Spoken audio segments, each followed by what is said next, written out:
Hey guys, my name's Johann and hope you are well and welcome back to another episode, guys. And thank you guys again for the wonderful support, and in particular, a thank you very much to our sponsors. And guys, through the contribution of our sponsorship program, we've been able to raise additional funds for a wonderful non-for-profit organisation that is based in Melbourne. And guys, a lot of people ask me, is hard work actually worth it? And I've been trying to think about this for quite a while. I might talk to relatives, friends, clients that I coach, people at work. I always ask, is actually hard work even worth it these days? And, sometimes you got to think, is it actually worth it? And, guys, if you're in that frame of mind where you're actually thinking, are things worth it when you push the limits, when you're pushing yourself and you're trying to grow? It's a very valid question. And I think you've got to make a choice in life. And I think you've got to choose your hard number one. And what I mean by that, guys, is this.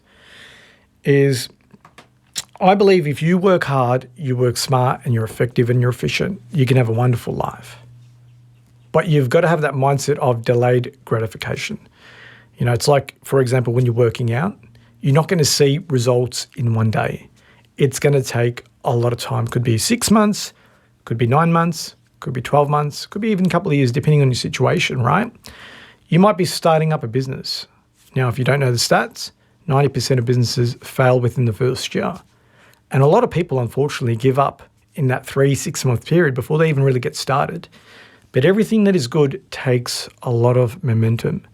So when I get asked the question, guys, is that working hard really worth it? If you asked me that maybe in my 20s, maybe early 30s, I probably would have said, probably not really. And even though maybe the perception or the perceivedness of others that, hey, this guy's quite successful, in my eyes, I didn't feel successful at all, because success to me has changed over the years. But honestly, I didn't feel successful because I wasn't really working hard. I always had a job.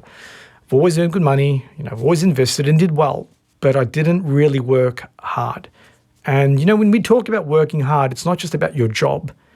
How many cleaners work very hard? I think cleaners are one of the hardest workers in the world, and, they still struggle financially. When I say working hard, I'm talking about in your career. I'm talking about spiritually, mentally, physically. I'm talking about the whole package. And I think the people who get what they want in life, they don't just work in one part of their life. They don't believe in balance. I believe what they think is they work hard as they can in various areas in their life. And I believe that is what hard work is. It's not just working 8 hours or 9 hours or 10 hours. It's about working those effective hours. So, right now, how do I describe my life? Honestly, I do work quite hard. I work 6 days a week between my coaching business, my 9-to-5 job, serving at church as well. And then again, on Sundays, most of the time, I'm serving again at church as well. But the reason why I can do so much in such a short time is I've had to change my mind about the word work. And I think the word work it's not really popular, but more importantly, I think there's a bit of a negative attachment to that word. So what if I said to you this? Rather than saying you're going to work tomorrow, rather than you're taking your kids out tomorrow, what about if you just think, I'm just serving people? I'm serving my kids by taking them to sporting events.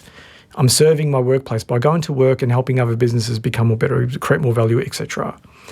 What if you go in gym, rather than saying, I'm doing a workout, say I'm doing myself a service by going to gym so I can be a lot more fit, a lot more productive in life.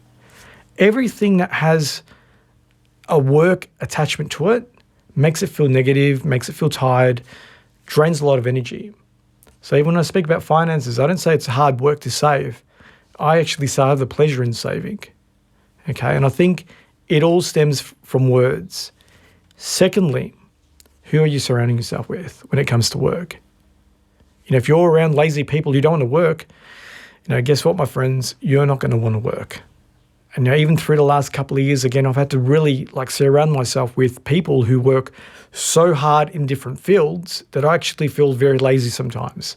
And even though I know truly in my heart that I do work hard, but when you surround yourself with people who are in this growth mindset, they will push you to another limit, but it's who you surround yourself with too, right? And I think that is very, very important. So the second part to working hard or working smarter, whatever the case may be, is this. Have you actually got a fixed or growth mindset? I tend to find that people that procrastinate, maybe that they're lazy or not achieving what they want in life, it's because they truly have a fixed, mindset. They don't diversify with the people within their community. They stick to the same people that they grew up with. They live in the same area all their life. They don't challenge themselves. Give you an example, guys. 3 years ago, you wouldn't see me doing this. I was too shy. I'm quite an introvert naturally, guys. I know I speak a lot when you get to know me, but I don't like to be in front of camera. But how could I provide value and service to other people around the world if I kept within myself? I had to change my mindset from being fixed to growth. And within that, I had to do things in the background that you don't see. I had to learn how to read better, how to speak better, how to extend my vocabulary. I had to associate myself with other people as well, so I could learn how to do things as well. And I think in these modern times, guys, if you haven't even created a brand for yourself, working hard in your job might pay the bills, might get you a bit ahead, but it's not going to take you to that other level as well. So how do you determine if you're a person that's a closed-minded person or a growth-minded person? I think there's some really interesting characteristics or traits you can identify quite quickly. So someone who is very fixed-minded, are always doing the same things. Even if a successful person is very successful and then you see them get plateau, it's usually they went from a growth mindset to a fixed mindset. That is the key word. But successful people and people who are genuinely happy, even if they go to another level, I always say that I'm version 2.0 now, that I can't just be the same. I've got to think, okay, what can I improve? There's always improvement we can do on ourselves. And it's not being hard on yourself or not that you're not loving yourself, but, we're here for such a short time. So let's improve ourselves, guys. Let's always grow. And how do you grow? You can read. You can, connect to wonderful communities. We've got our church. I've got my gym community. I've got my business community as well, my investing community. I've got different communities for different needs. And I think that's what helps a person change from a fixed to growth mindset as well. Before I met my wife, I never used to like to travel. I was very fixated in my small little community and group.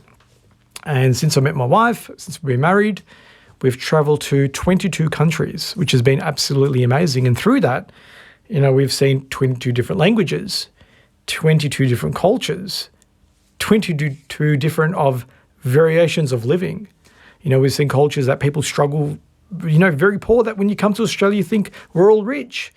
I've been to countries where people are so wealthy, you think you're poor. I've been to countries where the technology, the innovation and the energy is so different to now as well. But if I stuck to my local postcode and never got out of that shell, I wouldn't be able to grow. And it's very uncomfortable, guys. That is the truth. It's very, very uncomfortable. And sometimes even painful, both mentally and physically, when you're trying to grow. And what I usually say, guys, is when I'm coaching clients as well, is the pain that you're experiencing is a sign that you're on the right path. Don't run away from pain. I know it's not comfortable. I know we want it easy. But believe me, guys, if you're having pain at the moment, it's two things. It's either God protecting you for another opportunity or God saying, hey, you're ready to expand your life. But both are going to be very painful, very hard. But once you crack through that pain, you're going to experience new experiences. And then again, once you go to another level in life, you're going to experience pain again. And pain is just literally your brain saying that it's uncomfortable. That's all. You're not going to die from pain unless something really happens, right? But apart from that, guys, once you're seeking pain and you get comfortable with pain, I can guarantee that you're going to grow. So if you're sitting right here, right now and saying, look, Johann, I'm not happy with what I'm doing, you might be having a fixed mindset problem. So I encourage you guys to start growing your mindset, to start expanding. And how do you do that again? Changing communities, meeting new people. A lot of people want to work from home. A lot of people want to do training at home. I think it's good to physically go out there and challenge yourself as well. And I know it might be scary. I know it might be challenging. But guys, once you get to the other side, life is amazing. So my friends, I really hope you've enjoyed this episode again. We really appreciate the support. And if you are watching this on YouTube, guys, keep liking and subscribing because we are trying to build a community full of positive people. And the next episode, my friends, we're going to be talking about the non-negotiables and negotiables within my life.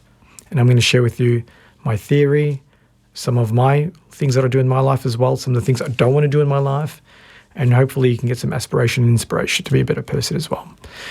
So guys, we're going to be clocking off. And again, thank you very much for the support, and speak soon in the next week or two. Take care. Bye.